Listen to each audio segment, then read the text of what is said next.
What's up guys? So happy Monday sa lahat guys, no. So update ko lang kayo sa challenge na ginagawa ko. Actually hindi ako makapag-decide kung gagawa ko ng vlog sa kanya o hindi. Pero siguro I think isasama ko na kayo sa journey na to. So tingnan natin if I can flip my account from $20 to 1,000 yung target natin. Ma-hit natin yung ma-flip natin yung $20 to $1,000. And I don't know kung gaano katagal natin yung may hit. No, either it took us months or weeks, o nakadepende, no. As long as we stay consistent sa ginagawa natin, ang target natin is $1,000 from $20. So tingnan natin kung may flip natin gamit yung strategy na meron tayo. Okay, yung sinusunod kong strategy, trading rules, trading setup. So as you can see guys, no, this is my real account kay XM. So this is MT5. Nag-start ako ng challenge na to last week, last 3 days sa MT4, no. Kaya lang nasanay ako kay Fibers, nasanay ako sa MT5. So nag-switch ako sa MT5 and actually nag-create ako ng copy trading account, no. Kinunik ko siya sa copy trading account kay XM. As you can see, ayan, no. Para na monitor ko yung kung ano yung ginagawa ko, yung progress ko. So nag-create ako ng strategy, no, para ma-monitor ko.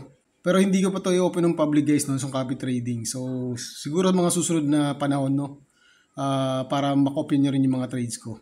But anyway, let's check again. No, kung makikita nyo guys, no, we are now up $40 sa trade na to. And malapit na natin ma-hit yung take profit natin, no. And as you can see, kung makikita mo dito guys, no, ito yung fund natin. Nagsimula tayo from $20.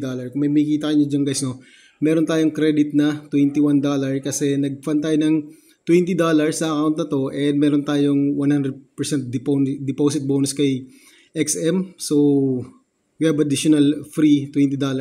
So, may $1 siya na available balance yata ako dun sa MT4 ko. Napasama siya dito sa credit, no? And we are now up 131 kasi kanina, dapat 142 guys, no? From yung last 3 days ng trade ko, napangat natin yung $20 natin to $140, no? Plus yung credit bonus, so total $160. Pero yung real fund talaga is $140.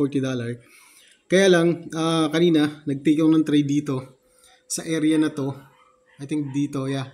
Kasi I'm anticipating na aakit siya kasi meron tayong bullish engulfing dito and nagkaroon siya ng retracement and meron tayong twister top kung makikita mo dito. Explain ko to guys mas malinaw sa chart, no.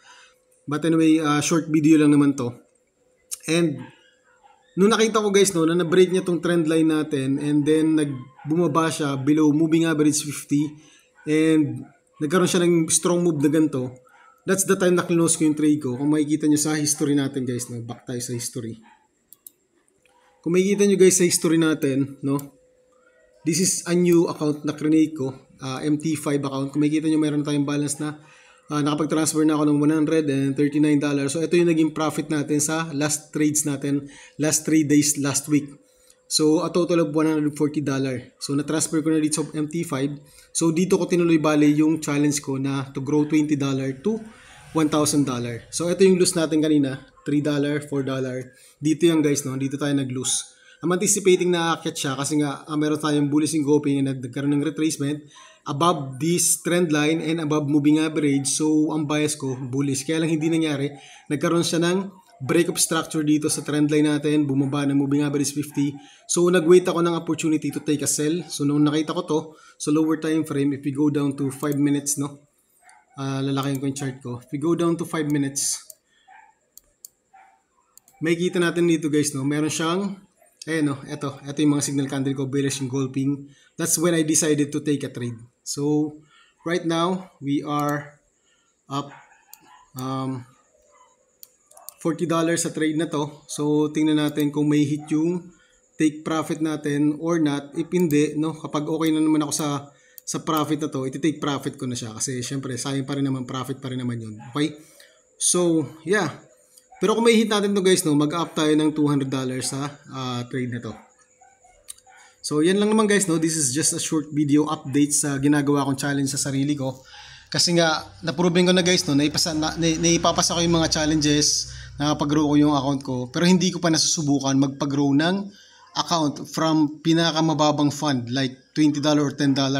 Plano ko nga sana $10, kaya sabi ko mas maganda siguro $20 kasi hindi pwede mag-fund ng $10 sa sa XM. So $20 ang pinaka-lowest niya.